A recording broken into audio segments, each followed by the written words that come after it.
ये ठीक है मरता नहीं कोई किसी की जुदाई में। ये ठीक है मरता नहीं कोई किसी की जुदाई में। खुदा किसी को किसी से जुदा ना करे।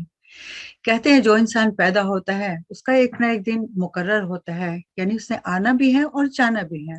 ये तो प्रकृति का नियम भी है, भगवान ने भी बनाया है, तो उसे हमें मानना भी चाहिए। तो इसी तरह कुछ लोग ऐसे होते हैं, आते तो हैं और चले भी जाते हैं, लेकिन उनके जाने के बाद मुझे लगता है वो इतने ज्यादा बड़े हो जाते हैं कि हर एक इंसान के, हर शख्स के दिल में ऐसे बैठ जाते हैं कि पहले शायद किसी ने याद किया हो ना किया हो, लेकिन हम उन्हें भुला तो पाएंगे ही नहीं, भुला सकेंगे ही नहीं। लेकिन हम इस शख्स की बात करेंगे, लेकिन फिलहाल सबसे पहले ऐसी एक शख्सियत बहुत प्यारी सी, जिनमें यहाँ की लता मंगेशकर कहती हूँ, कोकिल कंठा है हमारी विद्या जी। नमस्कार विद्या जी। नमस्कार रूपा जी। और थैंक यू सो मच कि आपने आज फिर से एक बार मुझे आपके साथ बातचीत करने का और सबके साथ इन्वॉल्व होने का मौका दिया। धन्यवाद। देखिए आपकी आवाज ही ऐसे आ रही है जैसे ना कहीं दूर से कोई मिश्री घोल रहा है कानों में, और जब आप गाती हैं माशाअल्लाह तब तो बात ही अलग हो जाती है कुछ। जी, आज जैसे कि थैंक यू अभी रूपा मैंने जी। जिक्र किया कि हम किसी ऐसी शख्सियत की बात करेंगे जो जाने के बाद इतना ज्यादा उसका वजूद बड़ा हो गया है कि हर इंसान बात करना चाहता है। तो जैसे कि आप उन्हें अपना गुरु मानती थी, आइडल मानती थी, सब कुछ मानती थी, तो बात करेंगे लता जी के बारे में। थोड़ा सा जी। बताइए कि उनके बारे में आप क्या जानती हैं। धन्यवाद रूपा जी, ये टॉपिक आपने आज ये यहाँ सबके सामने लाया है। जी। लता जी का नाम ही सुन के हमारे रोंगटे खड़े हो जाते हैं, जी। क्योंकि जैसे हमने आँख खोली, इस दुनिया को देखा, तो माँ या पिताजी कुछ ना कुछ गुनगुनाते थे हमारे सामने। तो वो थे लता जी के गाने। और उस टाइम जो रफी जी थे, मुकेश जी थे, उनकी आवाज सब सुनाई देती थी। सब जगह कहीं भी जाओ, रेस्टोरेंट में जाओ या कहीं लोकल, जी। जहाँ हमें सब वही गाने सुनाई देते थे। घर घर से एक एक आवाज आती थी। मॉर्निंग रेडियो लगता था तो लता जी की आवाज पहले आती थी। वो रीजनल लैंग्वेज हो या हिंदी हो या जी। कोई अदर लैंग्वेज हो, तो ये उनका एक जादू था, एक मैजिक था उस माहौल में। और लोग पूरा संगीत में हो जाते थे ये सुन के। जी। और लता जी का फिर वहीं से हमारा मेरा सफर शुरू हो गया कि जैसे उनकी रिकॉर्ड्स हर वक्त, मॉर्निंग से लेके रात तक उनकी रिकॉर्ड्स लगती रहती थी। इतनी क्वालिटी सॉन्ग जब पिताजी के मुंह से उनकी जो क्वालिटी है आवाज के बारे में, देन उनके नेचर के बारे में, उनका जो अंदाज है, वो सुन सुन के मैं उनको भगवान की तरह मानने लगी। वैसे वो माँ सरस्वती का ही रूप जी। है। जी, बहुत दैवी उनमें मुझे लगता है शक्तियां हैं लोगों को अट्रैक्ट करने की। वो तो है ही है। तो मुझे लगा जी। जैसे आप बात कर रही थी अपने पिताजी की, तो क्या आपका फैमिली बैकग्राउंड भी कुछ ऐसा है क्या। हाँ जी, मेरे पिताजी भी गाते थे, बजाते थे, कंपोज करते थे। और क्लासिकल का भी उन्हें नॉलेज था। और जो लाइट म्यूजिक है उसका उनको बहुत शौक था। और प्लस वो रिपोर्टर भी थे। तो मुझे क्या बात है। उनकी वजह से मुझे लता जी को रूबरू देखने को मिला, उनकी पूरी फैमिली के साथ वाह। मिलने का मुझे मौका मिला। जी। जी। जी। तो तो आपको अभी क्या तक लगता याद है है कि। मुझे वो जी। मुलाकात। जी। जी। जी। बोलिए बोलिए। हाँ। तो उन उन्हीं के मुंह से मैं उनके बारे में काफी जानती थी, उनके बर्थडे के बारे में। जैसे उनका बर्थडे आता है 28 सितंबर को। जी। तो इसीलिए वो मैं हर वक्त सोचती रहती 28 सितंबर को कुछ करें, लता जी जी। के लिए कुछ करें। जी। और उनका मतलब उनका जो बचपन है, जैसे उनके पिताजी के साथ गया। दीनानाथ मंगेशकर उनके जी। फादर थे। और उन्हीं से उन्होंने क्लासिकल सीखा। तो मैं उसे उनसे कोरिलेट करती थी, ओ मैं भी पिताजी से सीख रही हूँ, ये भी सीखे थे। बचपन में हमें बस हम किसी की कॉपी करने की बहुत कोशिश करते हैं। तो शायद मुझे लगता है लता जी इसलिए मेरे लिए एक माँ सरस्वती के रूप में आई। बिल्कुल बिल्कुल। आपकी भी माशाल्लाह आवाज इतनी खूबसूरत है, इतनी प्यारी है, इतनी मीठी है कि आपको क्या बताऊं, क्योंकि पूरा थैंक यू जी। ऑकलैंड यहाँ पर तारीफ करता है आपकी। जो भी होता है। अच्छा विद्या जी आ रही हैं, ओके। तो उनकी बातें खिल जाती हैं। तो लता जी के थैंक यू। बारे में जबकि आपने बताया कि काफी कुछ बता रही हैं, आप जानती भी हैं, तो ऐसा क्या एक्स्ट्रा खास। वैसे क्लासिकल तो थी ही, क्लासिकल म्यूजिक में थी ही, उन्होंने ऐसा क्या एक्स्ट्रा दिया? इस इंडस्ट्री को उन्होंने एक सेल्फ रिस्पेक्ट दिया मेरे हिसाब से, कि एक सिंगर के लिए एक एक्नोलेजमेंट। जैसे पहले काफी सिंगर्स थे, लेकिन एक आवाज में भी, रिकॉर्ड पे भी उनपे उनकी आवाज है, उनका नाम कहीं नहीं छपता था। हम्म। तो मुझे लगता है कि वो उन्होंने उसके लिए स्ट्रगल किया कि सिंगर को एक एक अच्छा एक स्टेटस मिलना चाहिए इस म्यूजिक इंडस्ट्री में। क्योंकि जब हीरोइन को आवाज दी जाती है, और ऐसी मीठी आवाज जैसे लता जी जैसी, हाँ। तो वो एक जी जी। वो जो मूवी होता है उसका एक लेवल बहुत ऊंचा हो जाता था। और हम जी गाने सुनने के लिए कभी कभी मूवी देखते थे। हालांकि कभी हमें स्टोरी भी नहीं पसंद आती थी, लेकिन गाने अच्छे, चलो उसके लिए हम जाएंगे। तो एक वो एक सिंगर को एक स्टेटस स्टेटस अच्छा सा मिला। तो शायद हम भी वो उसका अनुभव कर रहे हैं कि सिंगर्स को एक जी अच्छा बिल्कुल एक स्टेटस दिया जाता है इस सोसाइटी सही है। में। हम लोग तो हीरोइन की शक्ल में ही खो जाते थे, ये नहीं पता था, पता चलता था कि इतनी मीठी सी आवाज आ रही है तो किसकी आ रही है। किसकी आ बहुत अच्छी रही है। बात आपने बताई जी। जी हाँ। हाँ जी। तो लता जी ने जब शुरू किया जिस चीज से वो पॉपुलर, वैसे तो बहुत वो भी मल्लिका तरन्नुम नूरजहां की बहुत बड़ी फैन थी, लेकिन जी, जब इन्होंने अपने अपना शुरू किया, तो ये बताइए कि कौन से गाने से, कौन से गीत से इन्होंने शुरुआत की जो बहुत ज्यादा पॉपुलर हो गया? वैसे इनके पिताजी का, इनका हालात जो बचपन था काफी डिफिकल्ट था। अभी हम्म। 14 जब में थे, मतलब वो उनकी एज 14 साल की थी तभी से उन्होंने गाना शुरू किया। लेकिन she was not a playback singer. जी। तो धीरे धीरे इन्होंने इंडस्ट्री में प्रवेश किया, फिर एक्टिंग की, एंड देन उनको कहीं जाके एक हिट मिला, वो था महल फिल्म का। बहुत फेमस गुनगुना गाना दे तो है। बड़ा मजा आएगा प्लीज। जी। दीपक बगैर कैसे परवाने जल रहे हैं, दीपक बगैर कैसे परवाने जल रहे हैं, कोई नहीं चलाता और तीर चल रहे हैं, आएगा आएगा आएगा आएगा आने वाला, आएगा आएगा आएगा।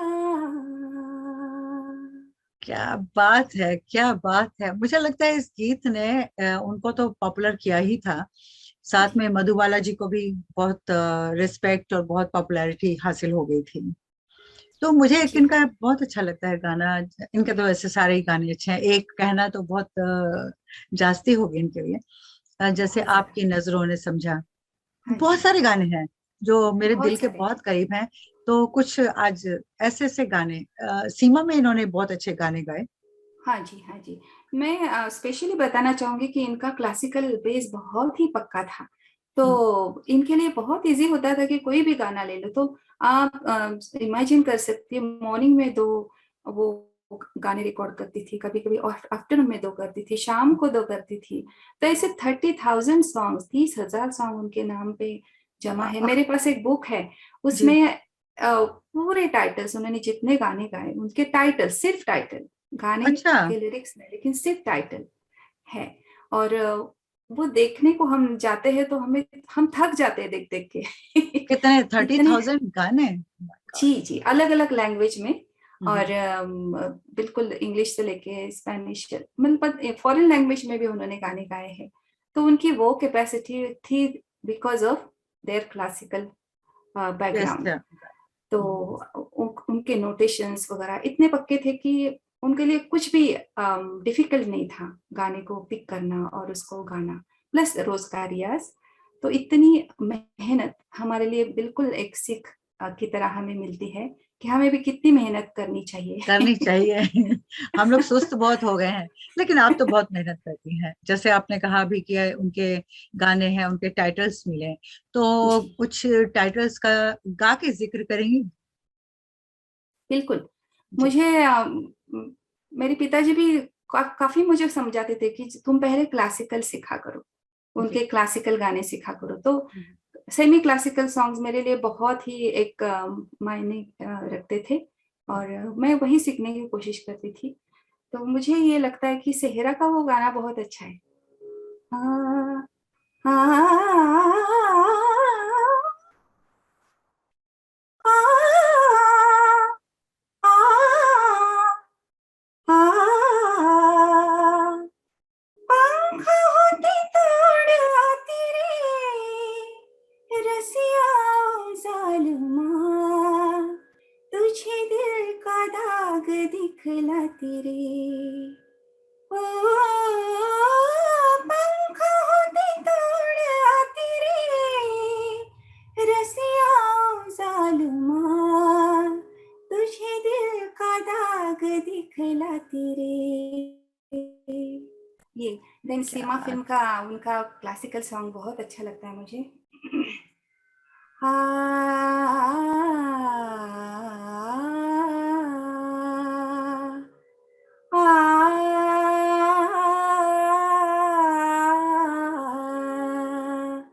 मनमोहना बड़ी झूठे, मनमोहना बड़ी झूठे, हार के हार नहीं मानी, हार के हार नहीं मानी, मनमोहना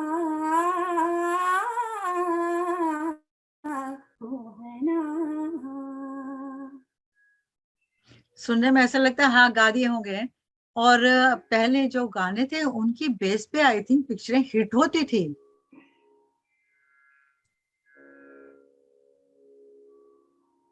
जी।